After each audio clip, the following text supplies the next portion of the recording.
Hi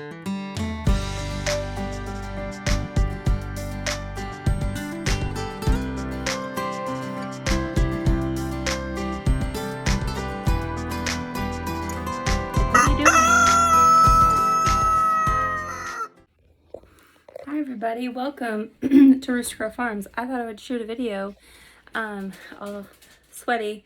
I was out there in my garden picking some tomatoes because we have had a flood, flash flood, lots of rain. We're western Kentucky and we got like 10 inches within hours, and I'm not even kidding.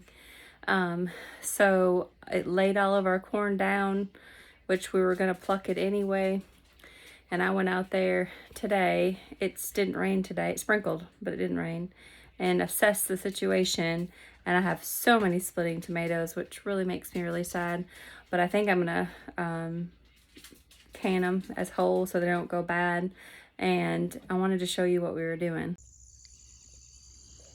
So this is what's left of our corn.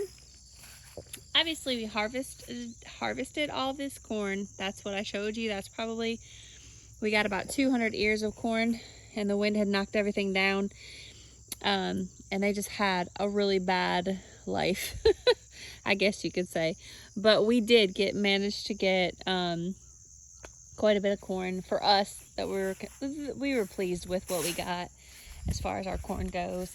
Like I said, this is about a 30 by 30 area, so we got half the corn, and then he's still got all of this corn over here that isn't quite ready. He succession planted those. So it's a sweet corn varieties. There are two different varieties of corn. And this, like I said, this one isn't far. These ones aren't far from being done. So we have 1, 2, 3, 4, 5, 6 rows here of corn. So really I'm happy with it. My husband's kind of sad because he really was planning on getting so much more from his corn. He worked so hard. But it is a learning process every year. And like I said, this is our first time actually doing corn and actually trying to make it work. We've planted corn before in the past, but it was no good. But I'm gonna take you out here and show you. So our property is pretty square, 2 acres, but on the left side of our property there's a creek that runs through, and it's got a bridge, and every time it flash floods like it did, the creek runs over the road and it will wash out part of our yard sometimes. And this really, it was okay. So unfortunately, I don't know if any of this is salvageable because like I said, it flooded all through here, but I'm going to show you the devastation. So I had planted pumpkins. So they've obviously are overwatered. I don't know if I even can step out here without sinking.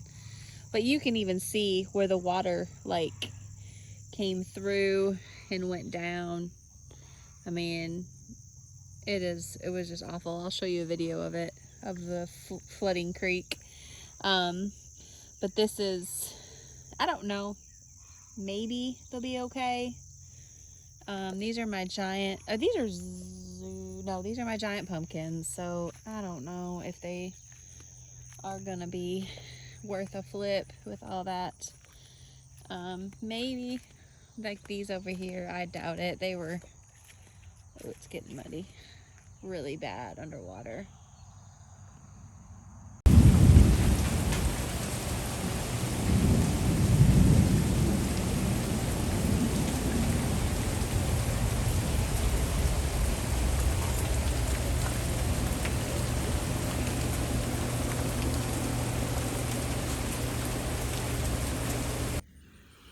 That was a video of when it had flash flooded, and it flooded all behind there, down our road like it did, and like what I showed you what happened to our pumpkins.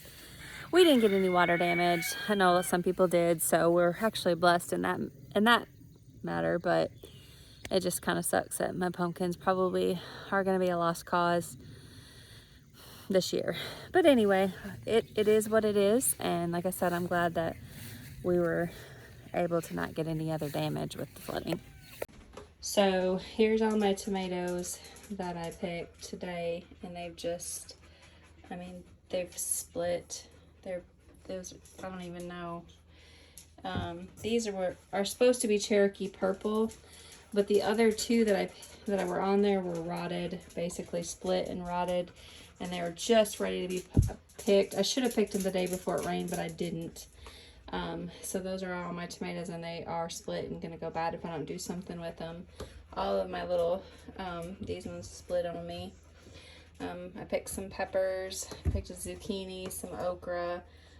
Some of my eureka beans are starting to come in, and I had a cucumber. And I also had some chamomile. So I went ahead and plucked that. I'm gonna make me some chamomile tea later on today. So far, this is the amount of corn that he has shucked. So all of our rain had basically just annihilated the corn and wind that we had. It didn't touch the corn that isn't ready to be plucked yet, so that's good. But we went out there and we just went ahead and plucked it, and I have no idea how many ears of corn we got. We would have had a lot more, obviously, but this is our first official full year with corn. So let me show you what my husband's doing. That is our high-tech corn shucking station.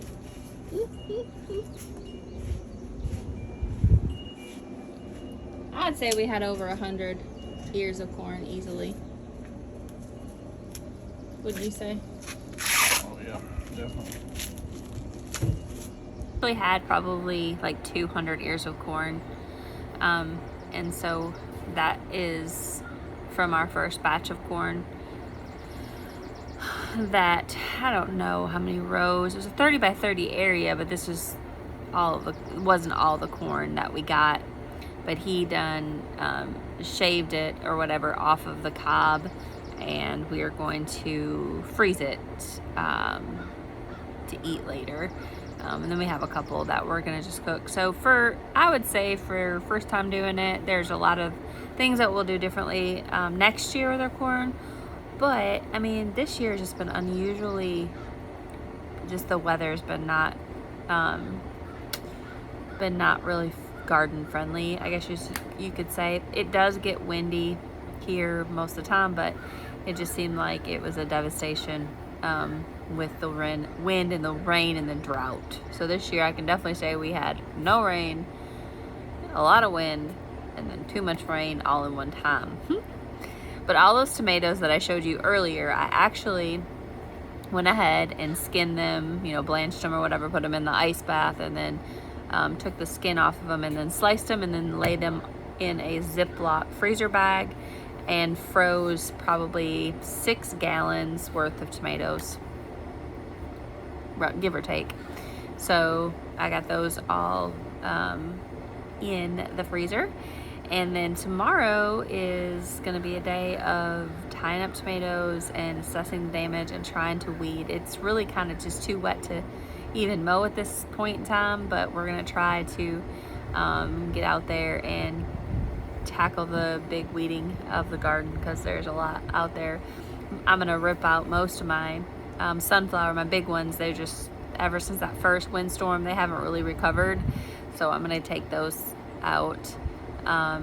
And I let my chickens out today out of their pen, which I haven't done in a really long time, and let them graze around, so they were happy. I didn't get any video of it. I should have. We have a little cat, a little kitten that was not letting them out of their pen. It was quite comical. It was funny. But anyways, it was just a video to show you our corn harvest and things that we will definitely think about to do differently next year. As far as the weather, it is what it is, but my husband's talking about doing some different measures next year and trying to salvage more corn. I think where the corn was, a lot of our wind was coming from that side, and that's like where the most damage from my greenhouse gets usually. So, but unfortunately it's like a high spot in the yard, so it's a good place to put like a garden. The other side of our yard is, because we live on 2 acres, the other side gets really muddy and wet, and that's why we didn't plant anything over on that side of the yard. Anyways, that is our video today on our corn harvest. Thanks for watching. Please subscribe if you haven't done so. I'm going to do more videos this weekend of all things garden and some potatoes and what we've gotten out of our potato harvest. And then I think that is about it. Probably more tomatoes. My cat's trying to knock over my camera. What are you doing? You want to be in the camera? It's Daisy May. What are you doing, Daisy? You want attention? Huh, kitty cat? Do you want attention? Okay, until I post another video, y'all have a great and wonderful day. Bye.